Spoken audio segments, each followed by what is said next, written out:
Hello friends, आज आपके साथ इस वीडियो में हम चर्चा करेंगे नेक्स्ट वीक के बारे में। लेकिन पहली चर्चा हो जाए, सर ऐसी चर्चा करिए जो कल से रिलेट करती हो। अगर आपने कल कल आपने अगर प्री बजट एनालिसिस मेरा सुना होगा तो आपको सारी चीज़ें समझ में आ गई होंगी कि आज क्या होना था बाज़ार में। और लगभग लगभग बाज़ार, मैं तो ये कहूँगा कि मैं अपनी स्पीच दोबारा मैंने सुनी आज जब बजट आ चुका था, बाजार बंद हो चुके थे। मैंने वो वीडियो जो कल रिकॉर्ड की थी वो दोबारा से सुनी खुद, और मैंने ये पाया कि हालांकि मैंने सेम तरीके से रिएक्ट भी किया आज, तो बाजार में आज हमारे ट्रेड बहुत ही प्रॉफिटेबल रहे और हमारे हिसाब से बाजार चला। देखिए, बहुत कम ऐसा होता है कि एक आधा स्टॉप लॉस तो जरूर से जरूर कटना ही चाहिए या एक दो बार हम गलत जरूर साबित होने चाहिए। लेकिन आज 100% बाजार, सबसे पहले मैं आज आपको बताता हूँ कि जब बाजार सुबह खुला तो हमने जितनी नियर बाई की पुट बेच रखी थी, स्पेशली हमारी बैंक निफ्टी में 60,000 की पुट और 59,000 की पुट बिकी हुई थी, हमने सबसे पहले उन पुट को उठाया। सबसे पहला काम बजट आने से पहले, क्योंकि हमें पता था कि बजट जब आएगा अनाउंसमेंट होगी। फिर हमने क्या किया, हमने जो हमारी कॉल्स थी हमने वो स्टिल इंटैक्ट रखी, कोई बात नहीं आज थोड़ा सा, लेकिन हमने फिर कॉल बेची, लेकिन हमने थोड़ा सा रिस्क कम लिया और हमने थोड़ी दूर की कॉल बेची, यानी कि 61,000 की और 62,000 की बेची कि भाई जब तक बजट में अगर कुछ आ जाता है तो उसके लिए हमारे पास एक स्पेस होना चाहिए कि अगर हमें फ्यूचर प्लस करने हो या अपनी कॉल्स के सामने या जो हमारी बिकी हुई है तो हमारे पास एक हेजिंग का टाइम होना चाहिए। तो वो हमें क्लियर था कि अगर बाजार ऊपर की तरफ चलेगा तो हमने फ्यूचर से प्लस करने हैं अपनी कॉल्स को बचाने के लिए, ये क्लियरिटी थी हमारी। तो दूसरी बात थी, फिर हम बजट सुनते रहे, बजट में अनाउंसमेंट आती रही। हमारी पोजीशन थी, हमने कॉल बेच रखी थी आउट ऑफ द मनी कह सकते हैं अभी, पर क्योंकि बजट में कभी भी बड़े स्पाइक आए तो हम थोड़ा सा रिस्क को मैनेज करने की कोशिश करते हैं। तो ये था कि अगर मेरा बिल्कुल क्लियर एटीट्यूड था कि अगर बाजार क्योंकि ऑप्शन के प्रीमियम अच्छे हैं, अगर बाजार रिएक्ट करने लगा पॉजिटिवली और कुछ ऐसी चीज़ आ गई अनाउंसमेंट, जैसे स्पेशली मैंने कल कहा था कि अगर long term capital gain tax माफ हो गया, मुझे उम्मीद तो थी नहीं, मैंने कल कहा भी था जब जो सीनियर सिटीजन से रेलवे की जो कंसेशन थी वो छीन ली, तो यार कहाँ हमारे को LTC माफ होने वाला है, बट फिर भी प्रोबेबिलिटी रहती है। तो हमें था, मैंने कहा अगर वो हो गया तो वही बाजार ऊपर की तरफ मूव करेगा, या कुछ और अनाउंसमेंट आ जाए, STT कम हो जाए तो बाजार थोड़ा सा पॉजिटिवली रिएक्ट कर सकता है।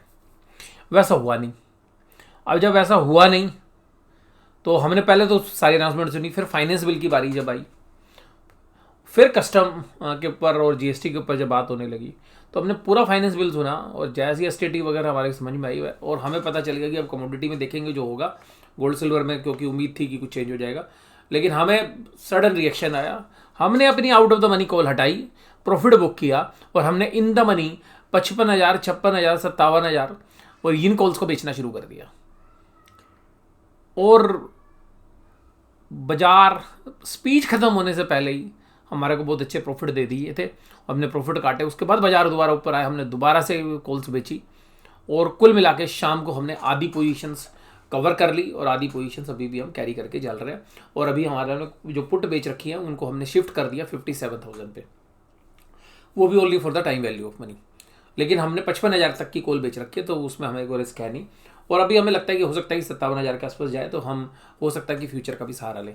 बट कुल मिलाकर अब जो है आज के जो ट्रेड्स हैं वो भगवान की कृपा दृष्टि रही और जिसकी वजह से जो है अच्छे ट्रेड्स रहे। अब ये तो थी बात आपको ट्रेड से रिलेटेड। हमारा सेम रिएक्शन था, हमने कहा था भैया अगर बजट में कुछ नहीं है ना, बजट स्पीच खत्म होते ही साथ या उससे पहले बजट टूट सकता है। और ये देखिएगा ये रिएक्शन मैं आपको दूसरे चार्ट में भी दिखा देता हूँ। यहाँ पे चार्ट लगे हुए हैं, ये निफ्टी 50 का वीकली, डेली, इंडिया विक्स, ये आपको निफ्टी बैंक से दिखाते हैं। ये निफ्टी बैंक का 15 मिनट का चार्ट है, ठीक है जी। ये जब बजट स्पीच खत्म हुई और ये नीचे का लो 57,800, यहाँ से बाजार कवर करके आया, फिर यहाँ चलता रहा और फिर बाजार ने नीचे का लो लगा दिया। तो कुल मिला के बाजार बिल्कुल हमारे एनालिसिस के हिसाब से चला और जो हमने प्रिडिक्ट किया था उसके हिसाब से बाजार ने रिएक्ट किया। अब आप कहोगे सर ये कैसे होता है?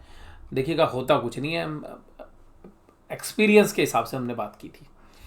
हमने कोई चार्ट को नहीं देखा, हमने जो बजट स्पीच सुनी है पिछले में, हमें बजट से क्या उम्मीदें थी, बाजार किस जगह पे खड़ा हुआ है, बड़े प्लेयर्स की पोजीशन किस तरीके, उन सब का आकलन करके हमने ये फैसला लिया था। तो देखिएगा ये तो सब निकला बढ़िया। अब हम बात करते हैं कि जी बाज़ारों में गिरावट हुई क्यों। तो बाज़ार में गिरावट देखिए, STT आप बढ़ा दोगे, CTT बढ़ा दोगे, और वो भी 150% की आप STT बढ़ा दोगे फ्यूचर्स के कॉन्ट्रैक्ट्स के ऊपर, भैया लूट थोड़ी ना मच रही है। बाजार ने कहा चलो रिएक्ट करते हैं, और ये 24,825 पे एक्सपोर्ट है जहाँ पे बाजार रुक गया। सेंसेक्स बोलता है जी लो जी मैं 1500 पॉइंट से प्लस माइनस होने के लिए तैयार हूँ। और देखिएगा निफ्टी बैंक कह रहा है जी मैं 1113, बहुत दिनों बाद मुझे निफ्टी 1000+ पॉइंट माइनस में देखने के लिए मिला है। और यहाँ पर निफ्टी बैंक ने जो 58,800 तोड़कर अब ये तीसरी बार आया है, तो हम शायद जो मंथली एक्सपायरी पे पिछले जो लो लगाए अब उसकी तरफ बढ़ते हुए नज़र आएंगे, और शायद उसके भी नीचे जाते हुए नज़र आए। तो सर ये तो आपने बात कर ली जो आज बजट में हुआ। ये निफ्टी का चार्ट आपकी स्क्रीन पे है, ये आज का है, वनडे का। ये BSE सेंसेक्स का एक दिन का है आज का, और ये है निफ्टी का 500 पॉइंट लगभग निफ्टी में, 1500 पॉइंट लगभग सेंसेक्स में, 1200 पॉइंट लगभग निफ्टी बैंक में। और सर आप तो बड़े खुश हो रहे। अरे खुश की बात नहीं है, बात ये कि सरकार जो है हम आम जनमानस को जो टैक्स पेयर हैं उनको लूटने के लिए तैयार बैठी है। अब बात करते हैं सबसे पहले इंडिया विक्स। देखिएगा इंडिया विक्स एक समय पर 16 पे पहुंच गया था, और 2 बार हुआ ऐसा जब बाजार में करेक्शन आई।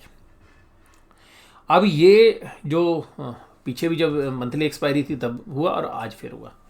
अब ये दोबारा से 16 के आसपास जाके रिट्रेस होके नीचे आ गया, कोई बात नहीं, ये कल फिर 16 जाएगा, ये कल फिर 16 जा सकता है। अब आज तो देखो FIIs छुट्टी पे थे, FIIs तो छुट्टी पे थे, संडे है भैया, अब संडे एंजॉय कर रहे हैं, लेकिन फिर भी काफ़ी FIIs एक्टिव रहते हैं, ऐसा नहीं है कि सभी छुट्टी पे थे। अब यहाँ पर जो रिएक्शन आया वो देखिएगा। अब निफ्टी 50 की मेजर सपोर्ट कहाँ आ रही है वो आपको बताते हैं, जो हमें प्रतीत होता है। ठीक है, हो सकता है कि कल DIs वाले पूरी ताकत झोंक दे, बाजार 1 दिन 2 दिन रोक भी ले, बट हमें ज़्यादा उम्मीद है नहीं। अब बाजार का अगला पड़ाव है ये लाइन, ये है 24,400। बाजार ने इस लाइन पे सपोर्ट ले लिया, ये लाइन यहाँ आज यहाँ भी सपोर्ट लिया। अब ये सपोर्ट टूट के 1 या 2 दिन में आपको 24,400 इस हफ्ते के लिए मेरे लिए मेजर सपोर्ट है, और बाजार शायद इसको टेस्ट करने के लिए जाएगा।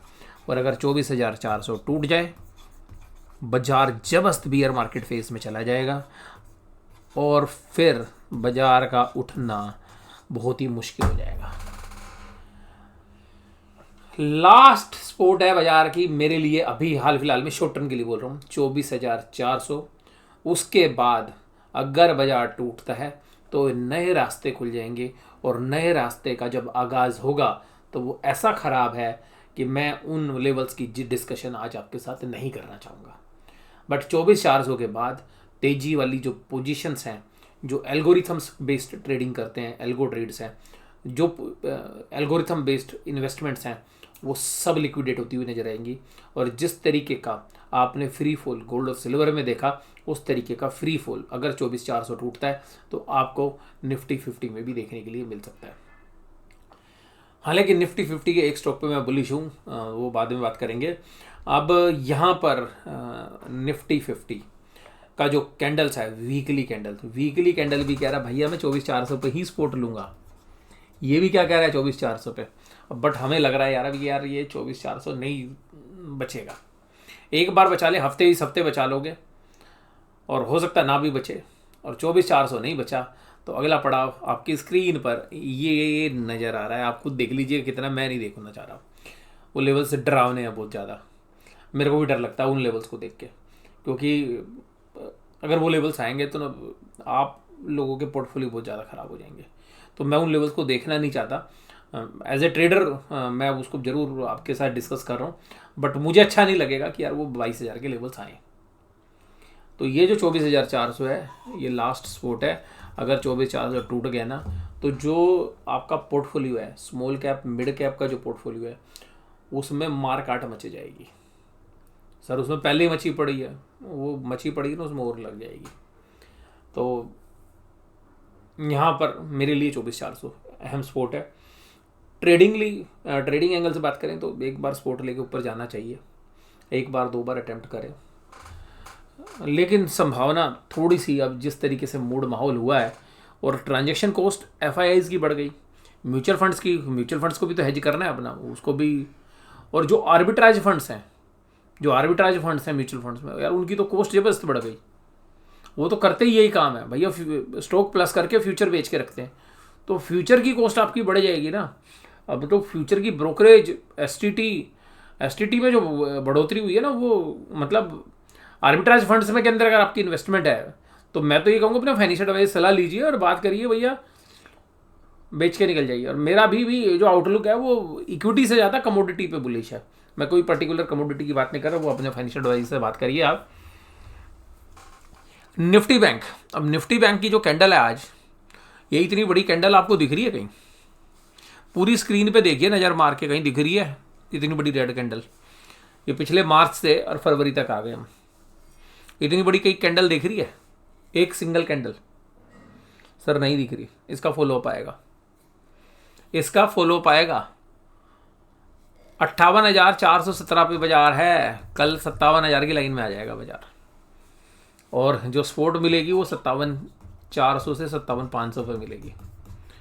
ठीक है जी, और मेजर सपोर्ट है ये 57,500 57,400।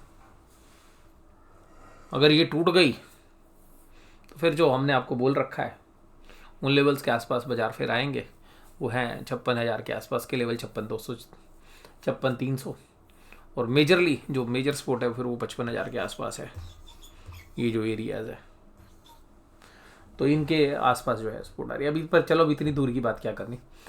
अभी मेरे लिए ऐसा है कि जो ये 58,000 के आसपास है, तो जो एक सपोर्ट है वो 57,800 के आसपास है।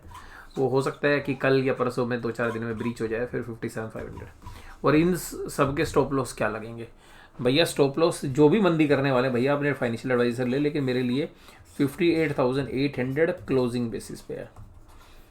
अगर 58,800 के ऊपर अगर बाजार निकलता है भैया, तेजी वाले हावी हो जाएंगे। और देखिएगा, अब सरकार ने निर्देश दे दिया होगा आज ही, भैया DIs कल सुबह कूद जाओ बाजार में, तेजी करो भैया, किसी भी तरीके से बाजार बचाओ। ठीक है जी, तो DIs की कल एग्रेसिवली बाइंग होगी, 1 दिन बचा लेंगे, 2 दिन बचा लेंगे। तो मैं जो आपको हफ्ते की बात कर रहा हूँ, मेरे लिए हफ्ते में 57,400 57,500 आता वो मुझे लग रहा है। और एक जो व्यूअर है हमारे, उन्होंने मैसेज किया है, सर एक्सिस बैंक के ऊपर बताया यार, एक्सिस बैंक का जो रिजल्ट आया ना उसके हिसाब से बहुत ज़्यादा चल गया। और मेरे से 2 दिन पहले भी किसी ने पूछा, मैंने कहा भैया शॉर्ट मार दो, ठीक है, पर ध्यान रखना, मैंने फाइनेंशियल एडवाइस सलाह ले लेना, मैं कोई लॉस नहीं करूँगा। प्रॉफिट होगा आपका, लॉस होगा आपका। मेरे से पूछोगे जी क्या है, मेरे को एक्सिस बैंक महंगा लग रहा है, भैया बेचो। आज टूट गया वैसे, आज SBI की भी खूब धज्जियाँ उड़ी हैं। ठीक है जी, और SBI भी मुझे लगता है 1000 के नीचे आएगा। ठीक है जी, लोगों को उम्मीद थी भाई कोई गवर्नमेंट जो है PSU सेक्टर के लिए जो है कैपिटल की अरेंजमेंट करेगी, FDI आएगी, तो भैया लोग करते रहते हैं इंतज़ार। अब बुल्स हैं, बुल्स के लिए तो उम्मीद ही रहती है। बट ऐसे माहौल में देखिए, बुल्स हम भी रहते हैं, ठीक है, इक्विटी में भी रहते हैं। अभी हालांकि हम कमोडिटी में बुलिश हैं, बेशक से बाजार गिर गया, लेकिन हमारा जो स्टांस है वो बुलिश ही है। निफ्टी बैंक भैया क्या धराशायी हुआ आज। तो सर आपने आउटलुक वन वे बताते हो, भैया वन वे कुछ नहीं होता, बाजार ऊपर नीचे दोनों साइड होता है। मैं प्रोबेबिलिटी बता सकता हूँ, बाजार ने ऊपर से स्ट्रेंथ खो दी है। और मैंने कल एक कैंडल्स आपको लगाई थी, चलो वीकली कैंडल निफ्टी की लगी होंगी, देखो अभी बताता हूँ। निफ्टी की वीकली कैंडल है ये रही, और निफ्टी की वीकली कैंडल भी आपको बता रही है कि भाई स्ट्रेंथ खत्म हो गई है। अब आप ये देखो, ये चार्ट है पिछले 2024, पिछले साल से जो 1 साल पहले 2024 का, यहाँ पे हाई लगा था और बाजार ने ऐसी बड़ी रेड कैंडल बनाई थी, ये वीकली कैंडल थी। ठीक है जी, आज तो हमारी एक ही दिन की बनी है ये, ऐसे ही हाई लगे थे, ऐसे ही ये करके, और फिर एक डाउनफॉल आया था, फिर एक छोटी करेक्शन अभी हमें देखने के लिए मिली, अभी ये बड़ा। अब ये हमें लग रहा है कि जो हमारा काफ़ी दिनों से मानना है कि कैंप पैटर्न बनेगा, शायद वो अब क्या बनता हुआ नज़र आ सकता है। भैया कोई भी बाय या सेल रिकमेंडेशन नहीं है, अपने फाइनेंशियल एडवाइस सलाह लो और फिर निवेश करें या ट्रेड करें। वीडियो खाली एजुकेशनल पर्पसेस के लिए, और जो मेरे कमेंट्स हैं वो जो है मैं आपको केवल एजुकेशनल पर्पज़ के लिए या जो आपके ज्ञानवर्धन के लिए मैं कर रहा हूँ। तो भैया ये निवेश करें, ट्रेड करें, अपना फाइनेंशियल एडवाइजर सलाह लें। और हो सकता है आप में से बहुत लोगों को एंटरटेनमेंट भी लगता हो। बहुत से लोग जो है स्टॉक मार्केट में शायद निवेश करते ना हो, लेकिन स्टॉक मार्केट को देखते हो, वो समझने की कोशिश करते हो, तो ऐसे लोग भी जरूर होंगे।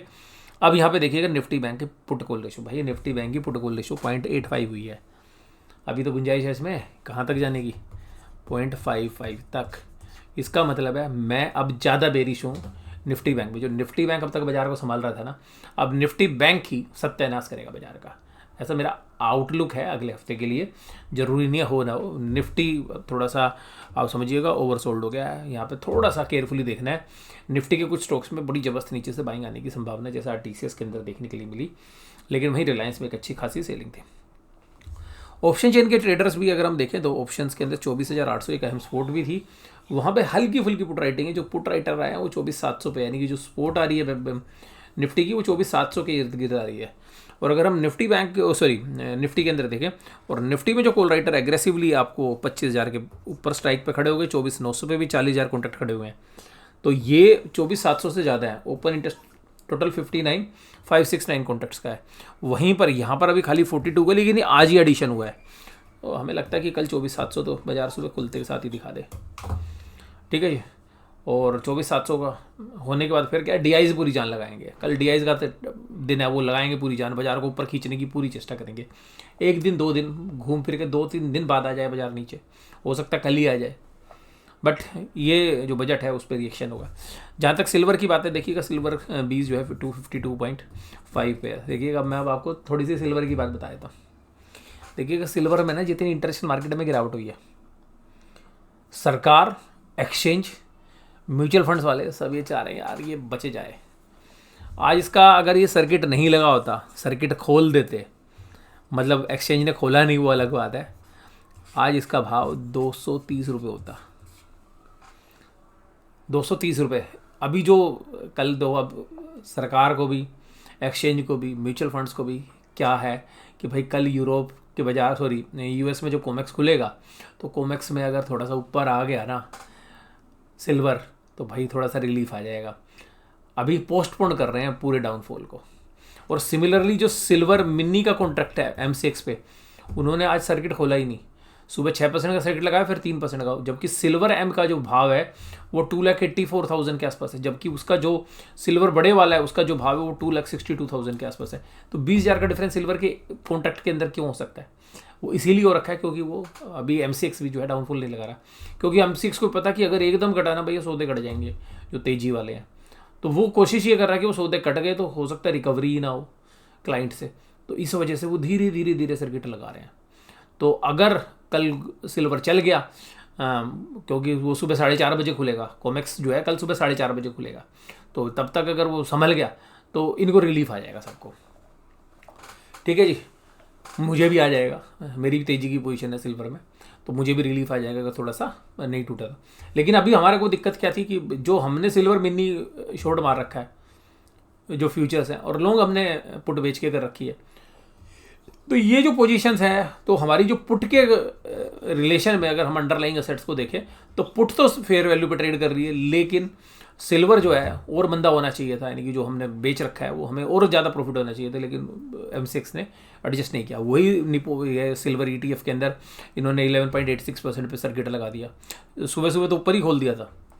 और उसके बाद अगर हम देखें गोल्ड में, तो गोल्ड की फेयर वैल्यू के आसपास चल रहा है, तो गोल्ड इन्होंने खोल दिया था, नीचे सर्किट लग गया था, गोल्ड ने अपना काम कर दिया, और एक पैनिक लाइक सिचुएशन जो है गोल्ड में भी बनी हुई थी।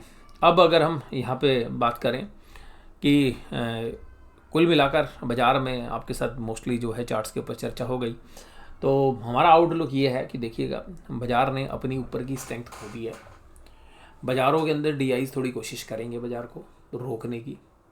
हमें जो लगता है कि बाज़ारों के अंदर अब जो रुझान है, क्योंकि कमोडिटी भी काफ़ी सस्ती मिल रही हैं, तो जो बहुत स्मार्ट इन्वेस्टर्स हैं वो अपनी इक्विटी की जो एसआईपी थी उनको कमोडिटी में शिफ्ट कर रहे हैं।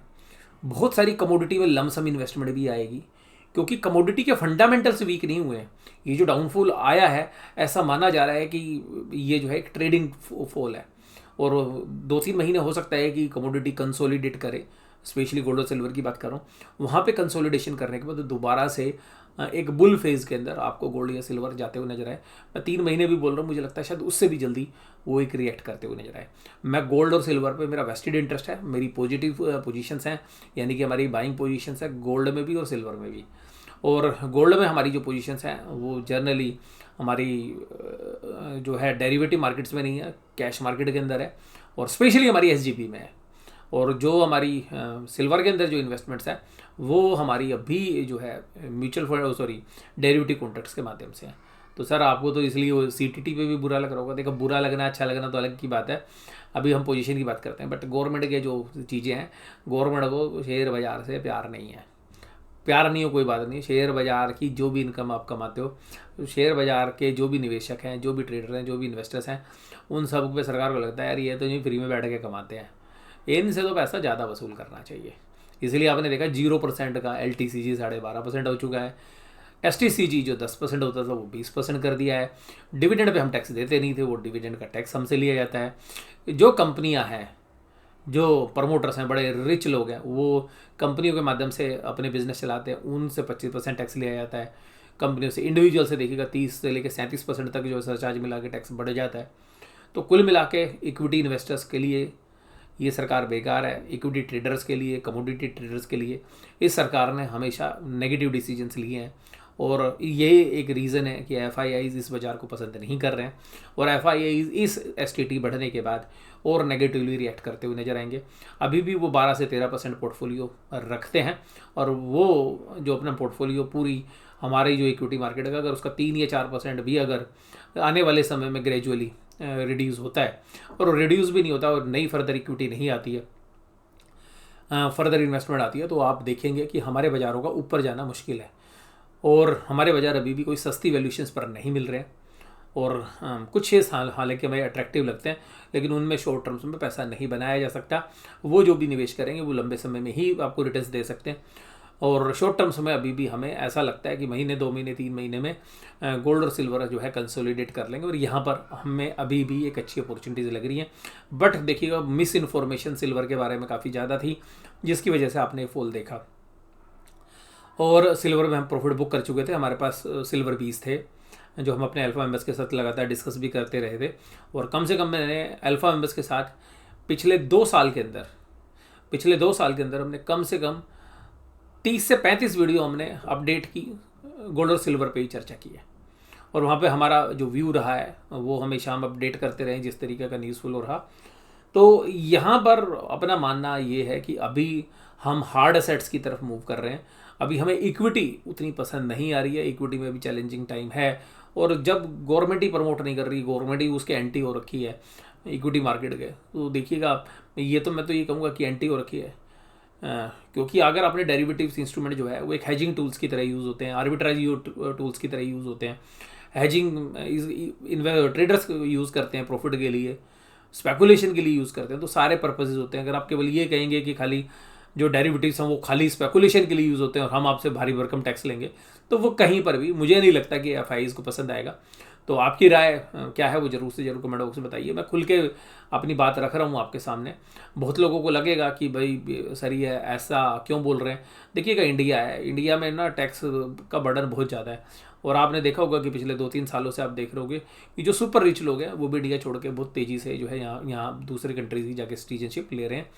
और इन सब के बावजूद जो है हम दिल्ली में भाई साहब भयंकर 600 AQI लेवल के जो पोल्यूशंस लेवल है उसमें जो है रहते हैं। और लेकिन अब ये विधि का विधान है कि भाई ये जो सरकार है हमारी, ये इसी तरीके से टैक्स वसूल करती रहेगी, स्पेशली स्टॉक मार्केट के निवेशकों से और ट्रेडर्स से। तो अल्टीमेटली स्टॉक मार्केट के लिए ये बजट काफ़ी ख़राब है।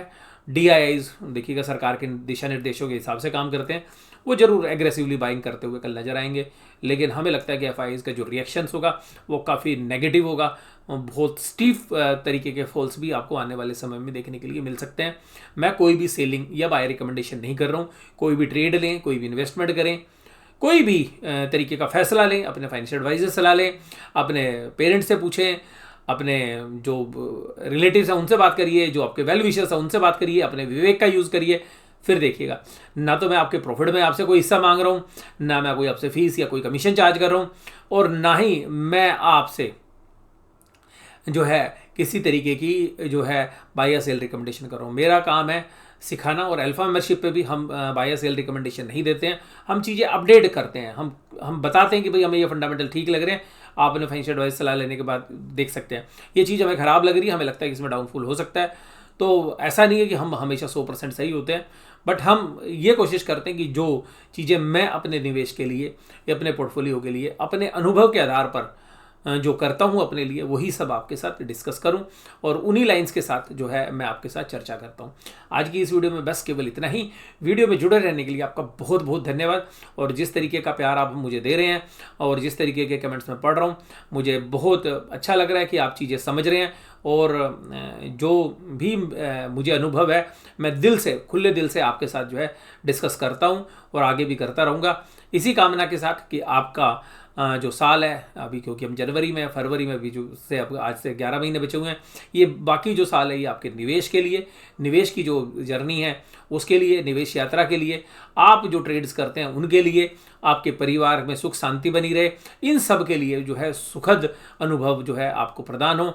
इसी कामना के साथ आज की इस वीडियो को हम समाप्त करते हैं। Thank you very much.